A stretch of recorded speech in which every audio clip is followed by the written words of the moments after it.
Heidi, welcome to the podcast. It's so good to have you joining me. Thanks so much for being here. Oh, I'm so excited to be on. Thanks so much, Robin. It's such a pleasure. I've been looking forward to this for, I think it's actually been like a year that we've been trying to get this in the books, but I Yeah. know like life has been so busy for you. And so, yeah, I'm really excited to dive into more of your story and journey of building your jewelry business and transitioning from your previous career and juggling motherhood and all that good stuff. Yeah. Um, but before we dive into any of that, do you want to go ahead and introduce yourself to our listeners and just share a little bit about how you kind of got to where you are today? Sure. Well, my name is Heidi Califoot, and I'm owner of Heidi Marie Private Jeweler and Designer.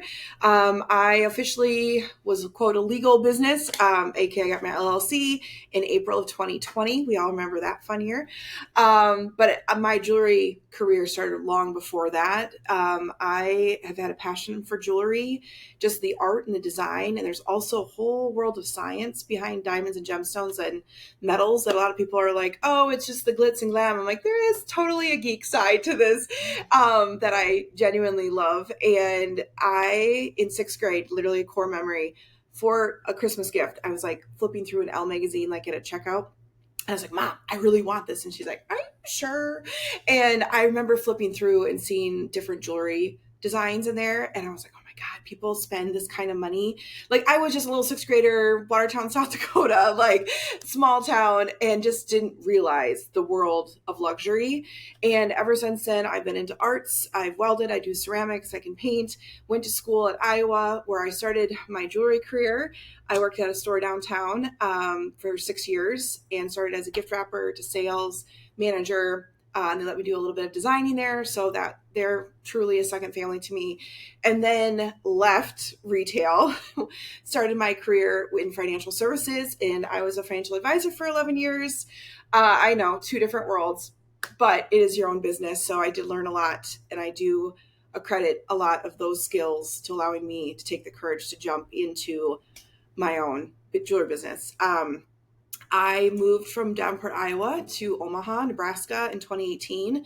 And that's kind of where all of a sudden I was like, I can continue doing what I'm doing in this kind of corporate, but not corporate, I guess, because you're still 1099 where I was at financial services. And just kind of like getting up every day, just not loving what I was doing, loving my clients, but not the job anymore. And then a couple of my friends at work and through junior league and stuff, they were talking about like, oh, we're getting engaged soon. And I'm like, oh, I still have all my jewelry connections back in Iowa. If your boyfriend ever wants to talk, I'll tell them everything they need to know. All three of them reached out to me. I mean, like, I was just like, let me know, that way if you're looking around, you know what to look for, not look for. And all three bought through me. Basically, I still am very close with this jewelry store in Iowa City. And it all went through their store, but they lived in Omaha. So they did the transactions through me, but through that store. And I was like, oh my God, I totally missed this. I love the stories. I just love the emotion that can be behind jewelry. And so I was like, okay, this is interesting. And then pregnant in 2020 with my second child, 2020 happened, as we all know. And I was like, if COVID taught me anything, it was why not? Why not me? Why not give it a try? Worst case scenario, you have no regrets in life. And I was happy to say in November of 23, I went full time. So my jewelry business had grown enough to offset my financial service income that I had in a short 2.5 years. And so here I am. I haven't looked back. That was a Oh long my story, but goodness. there we go. I just got chills, Heidi, and I know a lot of your story, but it's oh my gosh, just hearing you like talk through it again, it's amazing how when you put your mind to something and you decide, like you said, like, well, why not now and why not me? And like, why not just do this? Why not build this business? Even though you have one child already, you have a second baby, it's 2020, like life is hectic. And Yeah. you're like, let's go do this thing that I've been wanting to do. Let's go build this jewelry business.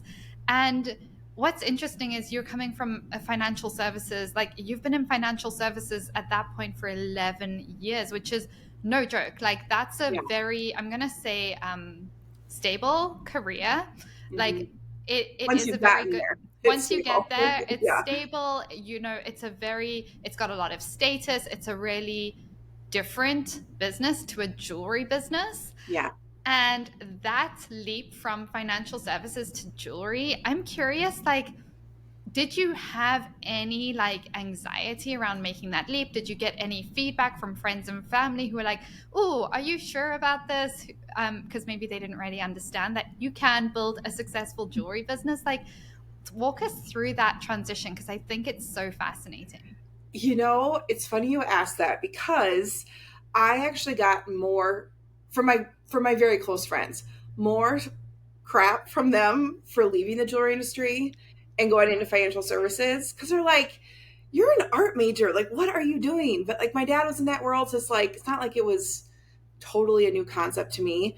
Um, Obviously, when I told my friends, my close friends and family that I was doing it, they were honestly really excited for me to be back in my groove, and they just know how happy it makes me. And so I didn't have any pushback. I had my own anxiety of like, oh God, we're really doing this. But you really do just have to take the plunge to really just be in it. Because from those two, like November, December of 2023, I was my first 2 full months. And I mean, I was running crazy hours. I really didn't sleep that well because of just the anxiety, but also the endorphins of like, oh my God, I'm doing my dream. My dream is actually happening. And you're like, whoo, okay, here we go. It was just a matter of keeping that adrenaline going that helped calm my nerves because I kept having more business come in. But you always have to go find the next one. So like it's still that carrot dangling. Like you have to keep going to get it. But overall, I had more encouragement going forward, and maybe that's another sign that I'm doing the right thing or where I'm supposed to be.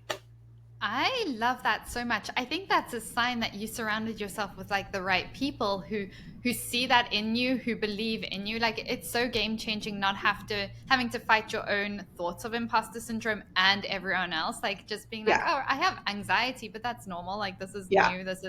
This is a whole big venture." And like you said, it's like, yeah, you get the one sale, then it's the next one. And it's like business. I was talking to a friend about this the other day. Sometimes like I love business. You guys know I love business. But Yeah. sometimes I'm like, there's always that sense of like, okay, the next thing. Okay, this. Mhm. Like you have to it keeps you on your toes, which Yeah. is good and bad. So let's talk about the early stages of building this business. So you have a newborn at home, you have your little one at home as well. What was that journey like of building, like getting started? I mean, well, that was just a weird year altogether with COVID and the lockdowns. And so I would say, so my son was born in September of 2020. So it wasn't like, it was kind of in the thick of it, but not the first couple months as nobody left their house. But I would say the reason I did get my LLC that year versus waiting maybe one more year was the clients that had all gotten married and or I should say got engaged the year prior, which was through the business connection, the jewelry connection I had. They were all getting married, right? Or some of them got postponed due to the COVID, but they all wanted to buy their wedding bands for me. So I didn't have any expectations for that first year for me. I was just like, if they would like to buy their wedding bands or wedding jewelry, great. But after that, it was just survival mode of being a new mom again and then just getting through the COVID stuff. So um, the rest of 2020, I didn't do much at all. It was just those couple sales. 21, the itch was there, still no sleep with the baby at home. So the energy of navigating the waters of what's this new world look like with still working my full-time job with the financial services and then slowly building it, I just really realized that the more I talked about the jewelry side of things, the happier I was. And people, my investment clients would be like, oh, wait, you have a side business? And I'm like, yeah, I do. And then we would talk more about that. And they'd be like, oh my God, you really have a knack for that. And so I kept hearing that over and I'm like, oh my God, yes. So then when I would go out to different networking groups, I network a lot, and that's how I grew my businesses, the financial one and this one. So I had no starting market.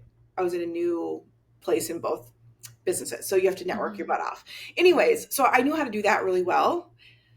And it's just a matter of, I talked about that instead of the financial services, and more people started coming in. And I was like, okay, clearly I'm doing something right. And so that alleviated some of the stress during that first year. And then when 22 came around, it was a very chaotic year. I was like, okay, people are back in the office. People are wanting to meet face to face. And then all of a sudden I have more people coming for the jewelry stuff, which I would rent the office hour by hour versus had my own space. I have to lug all my crap to the office, which is also, when you have fine jewelry, you're lugging diamonds and gemstones, and you're like, okay, can't leave that in the car. Like, it has to come with me. It was very stressful. And then I realized, I was getting to the tipping point of where I needed my own space, which was in the same building where I rented from the offices by the hour. So I just feel like everything happens for a reason, but you have to put in the work, of course.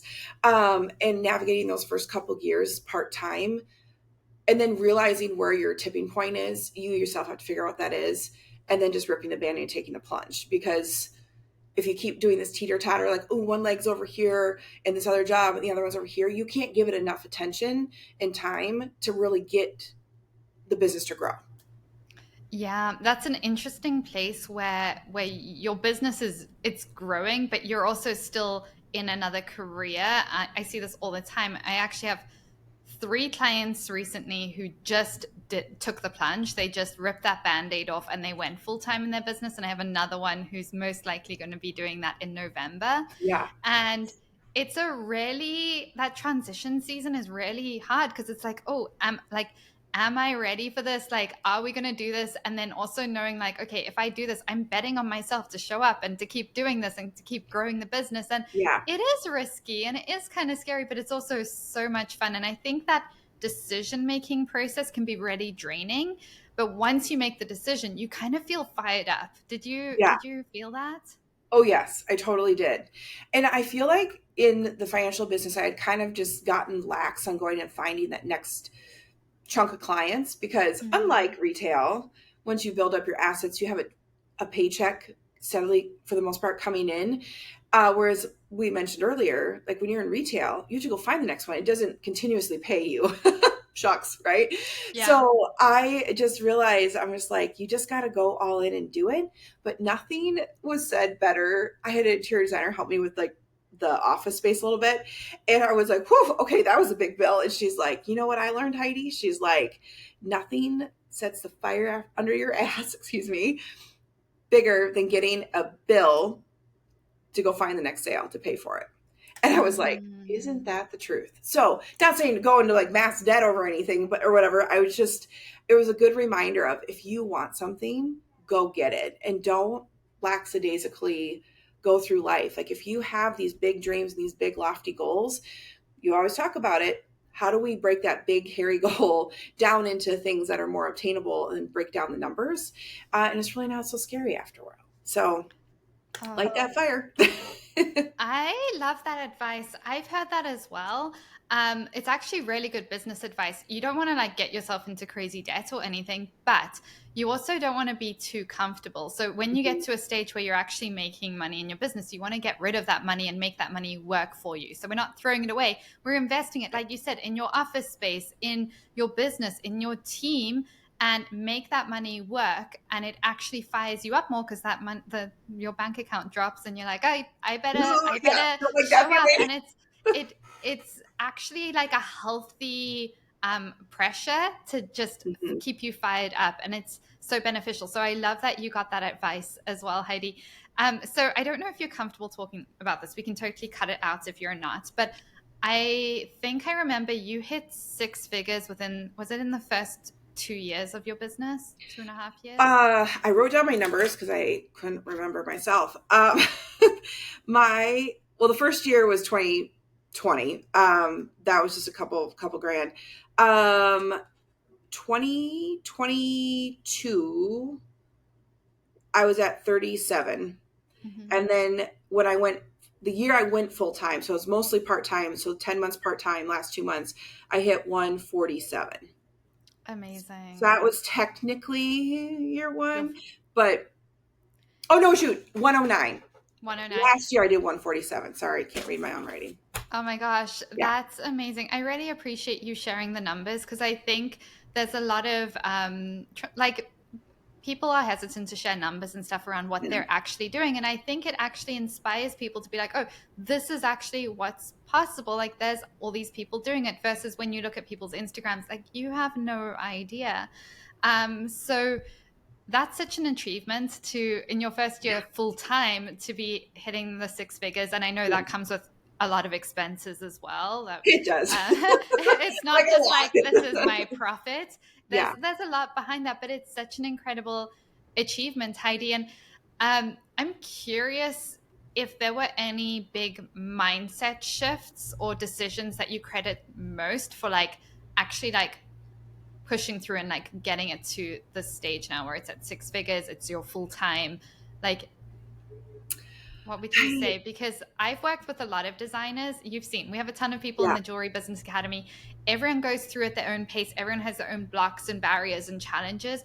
What I admire most about you is you come in like you're from what I saw, you're not intimidated by stuff and you're not afraid of like just going and doing the thing. Networking, very vulnerable, very scary. You just do it. I do You it. I just have to do put it. Yeah. yourself out there.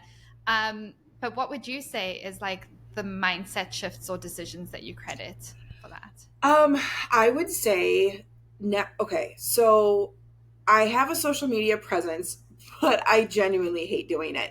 And I know a lot of other business owners are just like, oh, it's not my thing. But in this day and age, do you need to have a footprint? Of course you do. And do I want to have a better footprint? Of course I do. However, I personally thrive when I'm face to face with somebody at a networking event. Yes, it can be awkward the first time you go and it's a brand new one, and some of them suck and some of them are amazing.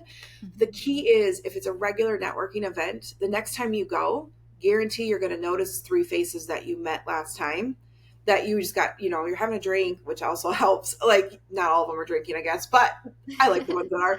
Anyways, pick the ones you like. And then the next time you go, it's just easier. And then they're gonna be like, oh yeah, you said you were having some big diamond come in, and they're like, oh my god, yeah, so it was so fun. We were playing around with stuff. I don't talk like, oh, hey, do you want to come in, or do you want to have like a one-to-one? I genuinely ask the questions about their business, and then it naturally will be like, oh, so what is it that you actually do? And then some people in networking are all like, oh, be weird about what you say you do without saying what you do. And I'm like, no, God, just tell me you're a roofer if you're a roofer. Like, I don't want to be like, oh, I help people protect their homes when it rains. No, just tell me you're a roofer. Like, I don't Mm. play the games, and I'm very, some people call me direct, but I mean it in the most genuine way. If I want to do something, I will do it. If I'm not sure, I'll try it, but I have no problem saying no or dropping a group networking thing if it isn't doing, if it isn't helping me move the needle in my business. I don't know. Mm. I meet a lot of great, wonderful people along the way, but there's a lot of ways to get your business out there. Just depends on your personality. Not everyone likes the networking. Omaha has a great, huge opportunities for networking here, so I take advantage of that because there's a lot of circles of people that I would never have met had I not gone to those. Oh, I really love how you shared at the beginning of this, Heidi, how like social media is not your favorite thing because I think we have so many people like it's not their favorite thing. I totally get it. And look at how you've gone, like you still have a social media presence. But like that networking thing, it's like, well, you love connecting with people, you love going to these things. And for someone who's listening who's like, that's my idea of hell, like the thought of talking to people is Yeah, terrifying. The good news is you don't have to do that. There's other ways, but also it's a skill. Like I think you're naturally really good with people, Heidi, but it's also a skill people can choose. You can make right. that decision being like, over the next year, I'm going to become a really good conversationer. And like, that's not even a word, but like, I'm going to become really good at like talking to people. And like you said, Yeah. talk about what you do. Hmm. And even just hearing you tell your story of your business, it's like, well, if someone meets you, of course they're going to want to buy from you or they're going to refer someone to you because it's like you can feel that excitement. You can feel the energy and the conviction that you have in what you're doing. And you're not hard selling anyone. No, You're just I'll be the hard being sell. genuine. And I think that's just such a beautiful reminder for anyone listening to be like you don't have to pretend you're someone you're not. You don't have to say what you think people need to hear you say to want to buy from you. Right. You don't have to be salesy to sell. You have to show up. You have to talk about what you're doing. And if you just allow yourself to lower those walls a little bit and let that excitement come through, it makes a world of difference. So I I'm so excited for you, Heidi. You're building something so incredible here. And I'm curious about pricing. So obviously you're doing fine jewelry. Like there's a high price point to fine jewelry. That's expected. Have you done any price increases over the past few years? With the giant spike in gold. Oh my God. So I did find after 2023, my first full year, I decided because I don't charge for shipping. So like as an individual line item. So I was like, but that shipping's expensive with fine jewelry. Like you have to insure it. It's at minimum $50 a pop. So there and back from carriers and then to customers if I need to ship. So I decided just to kind of increase my overall markup to kind of help cover those costs because it was really eating into my profits, which were minimal already. Even though I've hit the six-figure stuff, great, but like there are just a lot of costs. So I guess with the costs being higher, I haven't had a substantial or any increase since the gold market has just gone through the roof. But obviously, when your costs are higher, your same markup, the end price is just more. But everything's more right now, so I shouldn't say nobody. Some people are like, "Wow, that's more expensive than I thought." I'm like, "Gold is just stupidly high right now," and I don't think it's coming down. I was in the jewelry industry in '08 when that whole market happened, and then gold hit 2000, and people were like, "Oh my God, gold's never been at 2000," and then it stayed at 2000. Maybe it was at 19, give or take, or whatever. And then, last couple years, it's almost doubled. It's Like it's close to skyrocketing. doubling. Yeah, I'm so I haven't necessarily changed. I've just kind of maintained at this point. You've been able to maintain. Okay, that's amazing. Yeah, because I'm wanting to talk a little bit about your advice to someone listening who has to do price increases, because most people do have to do price increases, and the cost of everything is skyrocketing.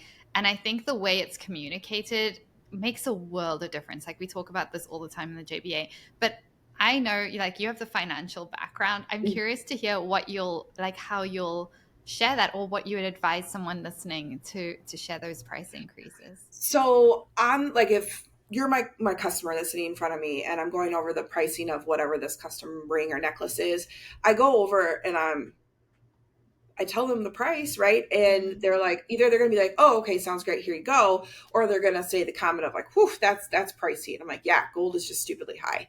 And for whatever reason, I know it's not the most proper English, but you get what you get with me. Is they get it. Everything in the world right now is just so expensive. And so they're either able to do it, but I have different payment plan options if they need to go that route. And I walk through that at that time. But if you're a person where you're looking as like B2B here, so now you're another JBA person, I would just give the advice of you have to know your costs. And if your costs have gone up, then that's your base price. You still use your regular multiplier or whatever it is that you're using to give your new retail price. You should never sacrifice your markup, in my opinion, just for the sheer fact of you have expenses. People don't quite understand all of the expenses you have to have on the back end of things. Like I have insurance, I have a security camera in here, like that all costs monthly and it's not cheap. So all of it has to play in, and you shouldn't have to cut corners because the world and everything is costing more. I think if anything, right now is the best time to do your price increases because everyone's already so used to prices going up right now. So hop on. Hop on board. Hop on board. It's such a good response, Heidi, when somebody's asking like, oh, like that's expensive. Like sticker shock is a real thing. People Yeah. get sticker shock, and they're often expecting us to be like, no, no, no, it's not that much, whatever. And the best thing you can do as a business owner is just agree with them. Yes. It makes them be like, oh yeah, okay. We are all on the same Yeah. page here. And they're like, I get it. Okay, cool. Whereas when we start being like, oh no, XYZ, it just doesn't have the same impact. Yeah. So I Don't have to really love that justify it. response. I Mm-mm. love that. Yeah. So you're a busy mom, you're a business owner, you have an insane amount going on. How do you do it? What's the secret? How are you structuring your time and energy? How are you like create? I know you have new things that you're launching soon. Yeah. Like, how are you doing all of this, balancing your business and motherhood? What does that Balance look is like such for a. you? I know. I'm gonna blow that little phrase right out of the water. I I am not know. balancing life, work, what all that. I am just somehow juggling it. Um, yeah. Oh God. This summer has been wild because I am launching. One thing was supposed to be launched a long time ago. I can talk about that later. Um, but I'm learning my goal for 2025 was to get more revenue streams into my business. Okay. So I knew this year was going to be a very busy year on maybe more of like figuring stuff out versus just the day to day busy. So I kind of in my head knew certain times of the year I would carve out more time with my family because I had the time to do that. I wasn't in like full blow figuring out stuff for the new launch. Summer was busier than I had hoped, which is great on the financial side, but not great because I wanted to spend the time with my kids because they're only going to be little for so long. Next year, we're working on that. But it is, I don't know. I don't even have an answer for you. I just juggle it the best I can. I know Monday and Wednesdays, I give myself time to go to the gym because it's the only 2 nights a week that I get it. And even though my kids, I have the mom guilt of being like, oh, mom, please don't go tonight. I really, like my son's like holding on to my leg. I'm sure any mom can relate to that. I said, I deserve to be healthy and I deserve to show you what that looks like. And it's also a stress reliever for me. So I'll be happier when I come home because some days are just stressful. But I can expand more on the stuff that I've achieved this year. So next year, I will have more of a breathing year of more time with the family. So this was a big push year, I guess, to grow the business. And I did talk to my family about that. So we had a little, mom's gonna be a little busier than normal this year. Here's why. My daughter was really excited though to like see all these things happening. And then she came to my office a few times in the summer. So she got to see me in action. And I also want people to realize like, oh, the work-life balance thing. I also just think that is so hard when you're a business owner and a mom. I don't think it is a balance. There's going to be seasons where it's heavier on one and maybe lighter on the other and vice versa. I don't have a work-life balance. So, You know what? I really appreciate the honesty, Heidi, because I agree. The word balance is like a really bad word. I like the word integration, like work-life integration, because they overlap. Like your daughter yeah, comes to your office sometimes, and yeah, you know, they see you maybe on phone calls and working on your website and doing things at home as well, because there is that overlap, and I yeah, think that's almost something that I love about business. Like there yeah. is a sense of like it's fun. Like Mhm. there's a lot of parts of business that aren't ideal, like taxes, we don't love doing. But there's so many other things that are so fun and they're energizing and they're invigorating. And it is kind of fun to have your children being able to learn and see you in action. And you're not just telling them, oh, you're not just telling your daughter, oh, you can go build a business. You're showing her Yeah. you stepping into that role and building and navigating challenges and prioritizing looking after yourself. And I think that's so beautiful and such a great reminder to any mums here, because I think the mum guilt is real. I'm not a mum yet, Oh, but like it the is. mum guilt, I can totally imagine is so, so real. And I think that's great, just like permission slip to some of the mums listening to be like, looking after myself, going to the gym, going for a walk, having a nap, whatever it is, like that matters. And it's also a really great way to model for your children. So what's your favorite thing about having a jewelry business? Ooh, I mean, getting to see really fun, beautiful pieces and like creating them into something that someone's going to wear and make memories off of. If it's a new one, if I'm doing a redesign, like AKA I took grandma's jewelry and we pulled the stones and made something new, the story and the emotion that can come behind that is so real. And anyone who knows me, I seriously can cry on a dime. I can be very direct, but I wear my heart on my sleeve like hardcore. I love the stories that jewelry can tell, and I genuinely mean that. If you're not that person, that's fine. Like, it's not for everyone when I say that, but there are things like, oh yeah, I remember mom would always wear this one necklace on Christmas or special holidays only. Well, maybe it's not your style anymore, but you can redesign that piece, and now every time you look at it, you remember mom. Mm. Yeah. That's so beautiful. I love that. I think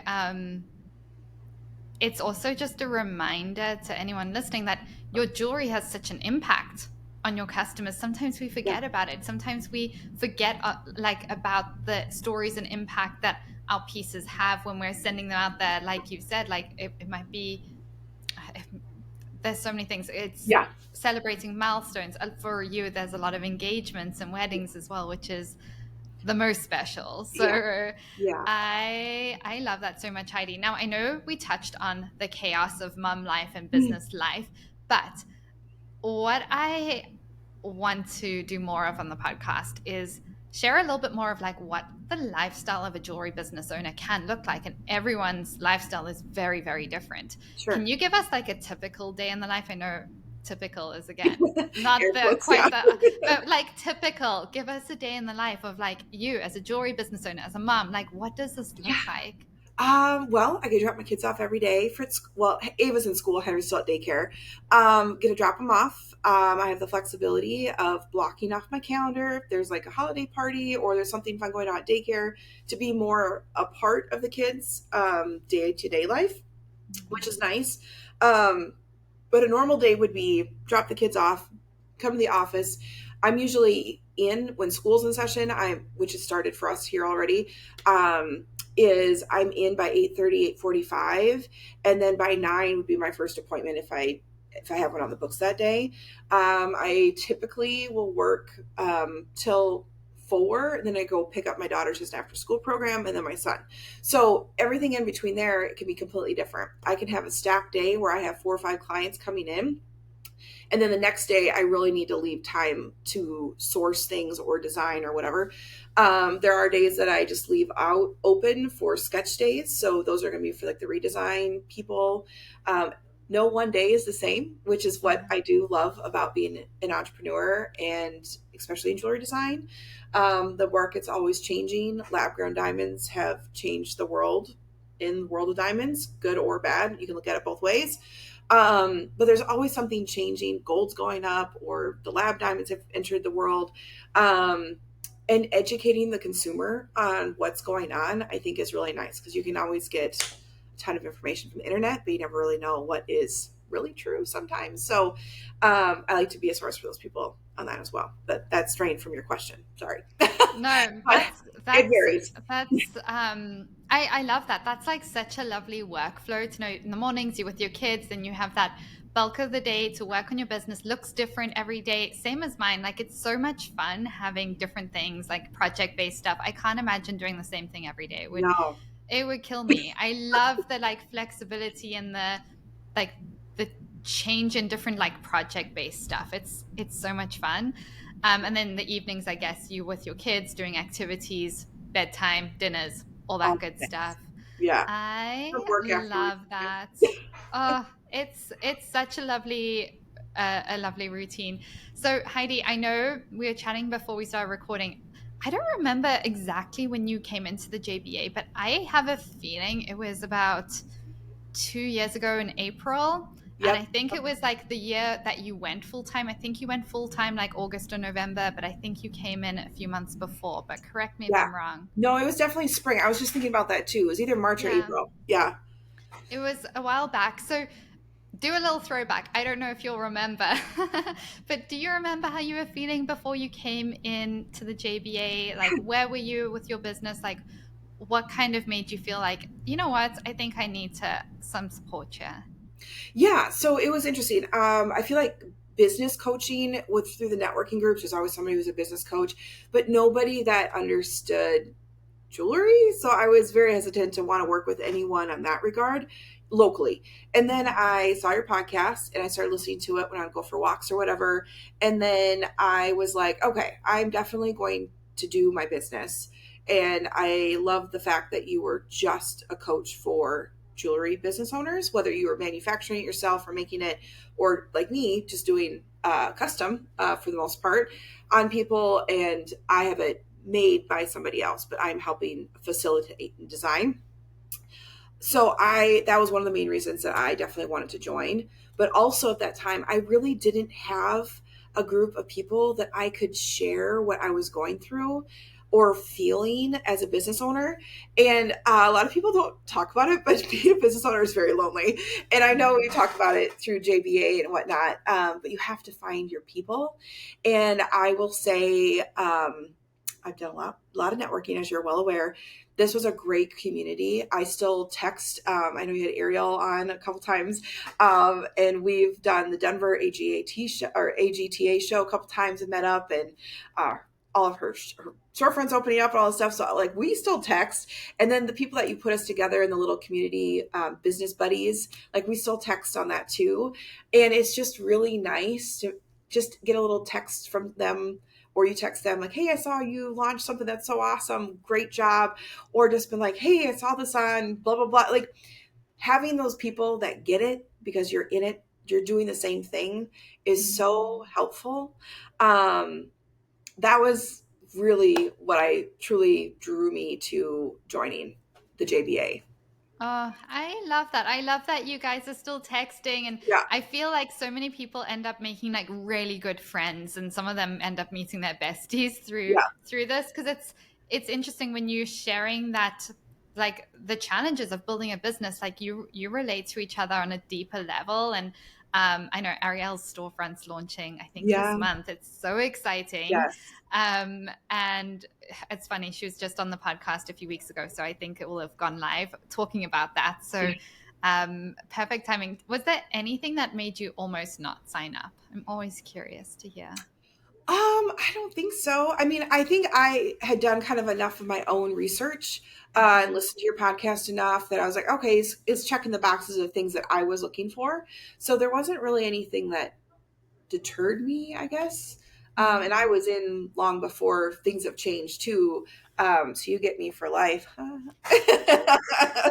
love it. I'm so Yeah. excited. I'm gonna say I'm like maybe an OG, but maybe not. I don't know. I'm gonna call myself that. But yeah, no, that was really powerful to have a group of people to bounce ideas off of. Oh, I love that. So, what's your experience been? I know, like the past year, you've just been busy in the building stages, but before that, you were more active on the group calls and the Facebook and Yeah. all of that. Like, what was your experience? And like, Um, what did you love the most? I loved kind of hearing where other people were at in their business and being like, oh yeah, been there, done that, so you can give the advice of, hey, stick through it. This is just a rough patch, but it's how you push through or come up with the solution of, I don't know, that's just business and life in general. I feel like it's how you react to something, whether it's good or bad. So it was nice to see that. And there's always people that are going to take the advice and actually implement it. And then there are people that are not. So that can be frustrating sometimes to like sit there when you're like, okay, I'm one of like, you tell me to do something that's going to fix my problem, I'm going to go do it. So I will say the people that don't want to implement it or they're too afraid to, it's hard to want to keep going, be their cheerleader, because you're like, you just got to do it. I can't do it for you. I can't be more invested than you are in your own business. But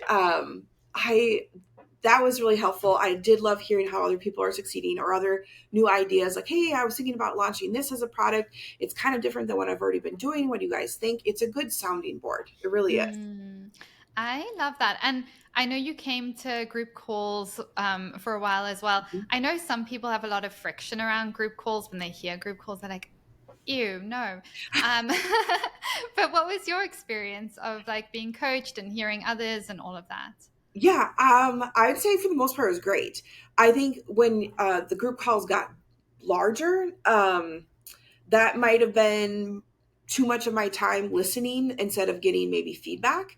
But I mean, I don't also think that's a bad thing. It's just you're also listening to other people's of where their issues that they might be going through that you are like, oh yeah, actually, now that you mention it, I've I'm having that same issue. And then you Yeah. get the advice back too. So it's like pro con, pro con. My schedule just really honestly got busy, which is great. It is great. But like also, I just had to figure out what I needed to do to move the needle these last couple of years to just really get it jump started and growing the way I wanted it to. Yeah, you know what? I think we actually changed things up around after that time. I don't know Mhm. if you saw. So we Yeah. changed to 2 group calls a week. They're 2 hours each. And we actually now get people like right at the beginning. If you have to leave early and you have a question, you let us know and we dive in straight away. So that people like you who are Yeah. busy, active, like we get that in. But then for some people who are like newer in business, it's so valuable to like listen because sometimes you don't Hmm. even know what those questions are. So I Exactly. love that. What wins, big or small, did you celebrate while being in the JBA? I will say it is hard to remember to celebrate the wins. I know. There is a group here locally that I found. It's like the JBA, but it's just women business owners. And I will say, God, you got to find your people that that genuinely care about you and your business, to be able to like go to, and they remind you to celebrate your wins. I hired my first employee last week, and I didn't really celebrate You it. Like, I mean, I, you know what? Like, oh my the reason gosh. is it's like, oh my god, she's a perfect fit. Like, she's great. She has the ambition and all these things. But like, I didn't like. I was like, okay, day two. Like, here we go. Here's what you get so in your head of like the grind that you Yeah. forget to celebrate those things. And so last Friday was our monthly check-in on that, and everyone's like, okay, pause please, I'm sorry, can you repeat again what you just told us? And I'm like, I hired my first employee, and she's like, oh my god, and I was It's like, oh, that is a amazing. big deal. Because that was one of my things I wanted to do to grow revenue this year, right? It was the two Yeah. launches and then hire an employee, which I didn't think was going to happen this year. And it worked. Like, it all just hired, it's just all funneling in. And there's been a lot of sleepless nights, if I'm being completely honest about this year, but I am very excited to have a big celebration at the end of this year. So, yeah, Oh my gosh, Heidi, 100% make sure you've booked that in your calendar, like yes, a legit week of celebration to make up for all the celebrations you've missed. so But true. that's such a big milestone. Huge congrats on your first employee. Yeah. I'm so excited for you. And I would love to like maybe bring you back in a year to hear like that journey. You'll probably have more than one employee 1 year from Who now. knows? So who knows? But for someone who's listening, who's maybe where you were or in different stages of business, looking to join us in the JBA, what would your recommendation be for them? I'd say it's a great community. And if you are looking to start a business, or you already have your business at home that maybe it's currently a hobby and you really want to have and know the skills and tools to grow it to a business, because there's difference. Hobby and business are two different things. The Yeah. JBA can really help you with that. You're great at coaching people and keeping people accountable of, okay, you had this issue last week. This week, what did you do to work towards that, to solve it, or whatever it may be? And you always give sound advice, and so does the group. And you will find several people, the biz buddies, all right? Yeah, biz buddies. Yep. What Biz are okay? besties. Biz besties. Okay, I knew I was saying it wrong. Anyways, they really will become some of your best friends. And I think that is so important that you're not alone when you're building a business. It doesn't have to be just a jewelry business. Entrepreneurship can be very lonely because you don't know who you can quote trust, which sucks, but Mhm. it's true. Yeah, So, it's 100% true. It's part of why I built the academy as well, yeah, because I experienced it myself. Like it can be very lonely building a business. So I'm yeah, so glad that you met so many of your biz besties through yeah. this, and we're glad that you're with us for life, Heidi. And also, I just love that we're filming this, and you have your studio, you have your gorgeous wallpaper. I remember when you were picking that out, Yeah, like 1 or 2 years ago, like yeah, 2 years ago. yeah, and now Mhm. you're there, you're getting your a new employee. Like it's so beautiful to see. And I know your story is going to inspire so many of our listeners. They're going to be like, I want to follow along on your journey, want to see what you're up to, want to support you. And maybe somebody's getting engaged and wants to check out your engagement rings. They're There you go. so gorgeous. So where can our listeners find you and how can they support you? Sure. So you can find me on Instagram. My handle is Heidi Marie Private Jeweler. My website is currently HeidiMariePrivateJeweler.com. It is undergoing a reboot here shortly, so it will become an e-commerce thing, which will be part of my two launch things that I'm doing. But that way you'll be able to buy directly and then also contact me if you want to do custom. Amazing. I love that. We will link all of those in the show notes. But this has been so much fun, Heidi. Is there anything else you wanted to share that we didn't touch on? I mean, I feel like more to come on the two launches. Ironically, we'll both be really going live about the same time, but that was due to some fun pivoting in the spring that happened, which was fine. So It's the maybe joys of business. that's right. Yep. Joys of business. I love it. Well, thank you again so much for joining me, Heidi. This has Yeah. been so wonderful. Perfect. Thanks so much for having me.